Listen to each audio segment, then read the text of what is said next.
ஒரு 15,000 ஆட் ஸ்பெண்டுக்கு உங்களால ஒரு best e-commerce campaign structure frame பண்ண முடியுமா அப்படின்னு கேட்டிங்கன்னா yes it is actually possible. Hi, I am Sukanya, founder of Infinity Partner and an award winning performance marketer too. Last 2 இயர்ஸாக நான் நிறைய பிராண்ட்ஸோட ஒர்க் பண்ணியிருக்கேன் அண்ட் நிறைய பிராண்ட்ஸ் லாங் டேர்மாக சஸ்டெயின் ஆவாங்க and few brands more than 3 or 6 monthsக்கு மேலே ட்ராவலாக ஆயிருக்க மாட்டாங்க.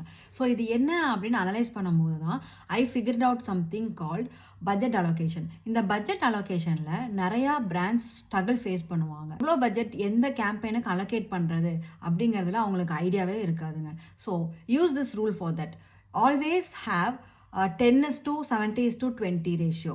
10% of your ad spend budget always allocate it for new creatives and 70% of the budget use it for scaling and 20% of your budget always use it for retargeting. Retarget பண்ணல அப்படின்னா உங்களோட brand visibility இல்லாமையே போயிடும். And this is where I found that நிறைய agencies என்ன பண்ணுவாங்கன்னா உங்களோட entire பட்ஜெட்டையுமே ஒரே கேம்பெயினில் போட்டு ஸ்கேல் பண்ணிட்டு இருப்பாங்க. ஸோ இந்த மாதிரி பண்ணணும் அப்படின்னா கண்டிப்பாக லாங் அந்த பிராண்டை கண்டிப்பா கொண்டு போகவே முடியாது. உங்களோட ஏஜென்சி எந்த மாதிரியான பட்ஜெட் அலோகேஷன்ஸ் ஃபாலோ பண்ணிட்டு இருக்காங்க அப்படிங்கறத செக் பண்ணி பாருங்க.